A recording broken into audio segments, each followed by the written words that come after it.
यह तो मानी हुई बात थी कि वह अंतिम सांस तक विश्राम लेने वाले प्राणी न थे। लड़के को कुछ बढ़ता देखकर उनका हौसला और बढ़ता, लेकिन कहने को हो गया। बीच में अमर कुछ ढर्रे पर आता हुआ जान पड़ा था, लेकिन जब उसकी बुद्धि भ्रष्ट हो गई तो अब उससे क्या आशा की जा सकती थी। अमर में और चाहे जितनी बुराइयां हों, उसके चरित्र के विषय में कोई संदेह न था, पर कुसंगति में पड़कर उसने धर्म भी खोया, चरित्र भी खोया और कुल मर्यादा भी खोई। लालाजी कुत्सित संबंध को बहुत बुरा न समझते थे। रईसों में यह प्रथा प्राचीन काल से चली आती है। वह रईस ही क्या जो इस तरह का खेल न खेले, लेकिन धर्म छोड़ने को तैयार हो जाना, खुले खजाने, समाज की मर्यादाओं को तोड़ डालना, यह तो पागलपन है, बल्कि गधापन है। समरकांत का व्यवहारिक जीवन उनके धार्मिक जीवन से बिल्कुल अलग था।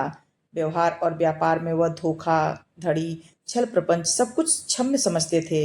व्यापार नीति में सन या कपास में कचरा भर देना, घी में आलू या गुइयां मिला देना औचित्य से बाहर न था, पर बिना स्नान किए वह मुंह में पानी न डालते थे।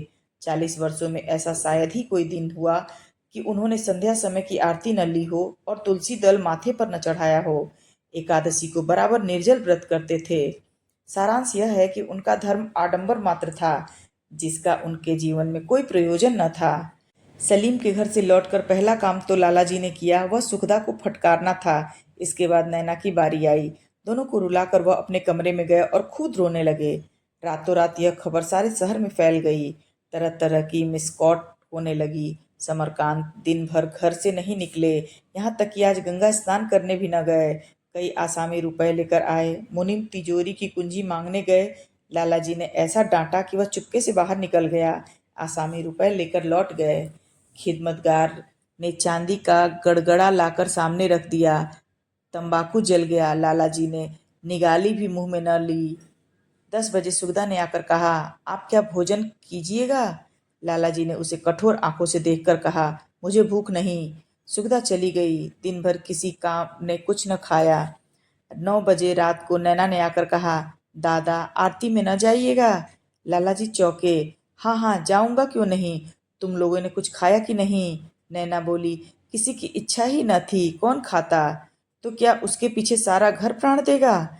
सुगदा इसी समय तैयार होकर आ गई। बोली, जब आप ही प्राण दे रहे हैं तो दूसरों पर बिगड़ने का आपको क्या अधिकार है? लालाजी चादर ओढ़कर जाते हुए बोले, मेरा क्या बिगड़ा है मैं प्राण दूं? यहाँ था तो मुझे कौन सा सुख देता था? मैंने तो बेटे का सुख ही न जाना। तब भी जलता था, अब भी जला रहा है। चलो भोजन बनाओ, मैं आकर खाऊंगा। जो गया उसे जाने दो, जो है उन्हीं को उस जाने वाले की कसर पूरी करनी है। मैं क्यों प्राण देने लगा? मैंने पुत्र को जन्म दिया, उसका विवाह भी मैंने किया, सारी गृहस्थी मैंने बनाई।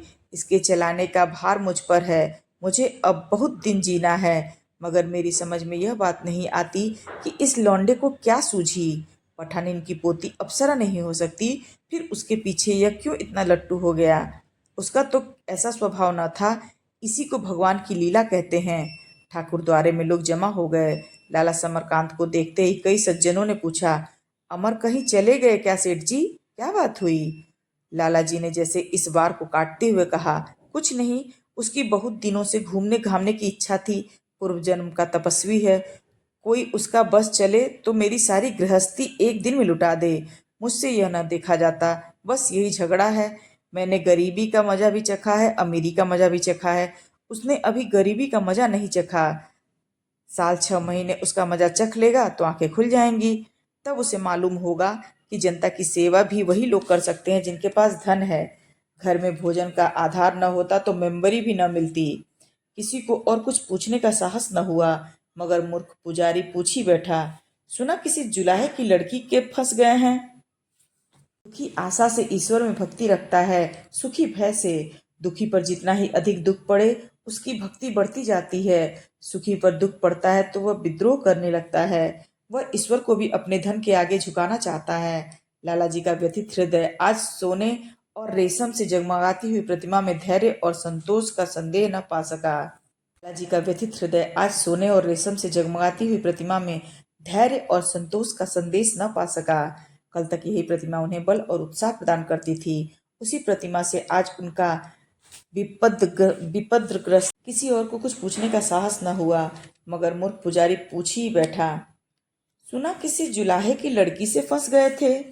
यह अक्खड़ प्रश्न सुनकर लोगों ने जीभ काटकर मुंह फेर लिए। लाला जी ने पुजारी को रक्त भरी आंखों से देखा और ऊंचे स्वर में बोले, हाँ फंस गए थे। तो फिर कृष्ण भगवान ने 1000 रानियों के साथ नहीं भोग किया था? राजा शांतनु ने मछुए की कन्या से नहीं भोग किया था? कौन राजा है जिसके महल में 200 रानियां न हों? अगर उसने किया तो कोई नई बात नहीं। तुम जैसों के लिए यही जवाब है, समझदारों के लिए यह जवाब है कि जिसके घर में अप्सरा जैसी स्त्री हो वह क्यों जूठी पत्तल चाटने लगा। मोहन भोग खाने वाले आदमी चबैने पर नहीं गिरते। यह कहते हुए लाला जी प्रतिमा के सम्मुख गिर गए, पर आज उनके मन में वह श्रद्धा न थी। दुखी आशा से ईश्वर में भक्ति रखता है, दुखी भय से। उसी प्रतिमा में आज उनका विपदग्रस्त मन विद्रोह कर रहा था। उनकी भक्ति का यही पुरस्कार है, उनके स्नान और व्रत और निष्ठा का यही फल है। वह चलने लगे तो ब्रह्मचारी बोले, लाला जी, अब की यहाँ श्री वाल्मीकि कथा का विचार है। लाला जी ने पीछे फिरकर कहा, हाँ हाँ होने दो। एक बाबू साहब ने कहा, यहाँ तो किसी में इतना सामर्थ्य नहीं, आप ही हिम्मत करे तो हो सकती है। समरकांत ने उत्साह से कहा, हाँ हाँ मैं उसका सारा भार लेने को तैयार हूँ। भगवत भजन से बढ़कर धन का सदुपयोग और क्या होगा। उनका यह उत्साह देखकर लोग चकित हो गए। वह कृपण थे और किसी धर्म कार्य में अग्रसर न होते थे। लोगों ने समझा था इससे 10-20 रुपए ही मिल जाए तो बहुत है। उन्हें यूं बाजी मारते देखकर और लोग भी गरमाए। सेठ धनीराम ने कहा, आपसे सारा भार लेने को नहीं कहा जाता लाला जी। आप लक्ष्मी पात्र हैं सही, पर औरों को भी तो श्रद्धा है, चंदे से होने दीजिए। समरकांत बोले, तो और लोग आपस में चंदा कर लें, जितनी कमी रह जाएगी वह मैं पूरी कर दूंगा। धनीराम को भय हुआ कहीं यह महाशय सस्ते न छूट जाएं। बोले, यह नहीं, आपको जितना लिखना हो लिख दें। समरकांत ने होड़ के भाव से कहा, पहले आप लिख लीजिए। कागज कलम दावात लाया गया। धनीराम ने लिखा, 101 रुपया। समरकांत ने ब्रह्मचारी जी से पूछा, आपके अनुमान से कुल कितना खर्च होगा? ब्रह्मचारी जी का तखमीना 1000 का था। समरकांत ने 899 रुपए लिख दिए और वहां से चल दिए। सच्ची श्रद्धा की कमी को वह धन से पूरा करना चाहते थे। धर्म की क्षति जिस अनुपात से होती है, उसी अनुपात से आडंबर की वृद्धि होती है। आप सुन रहे थे कर्मभूमि उपन्यास के तीसरे खंड का पहला भाग। जल्दी ही मिलते हैं अगले भाग के साथ। तब तक आपका समय शुभ हो। धन्यवाद।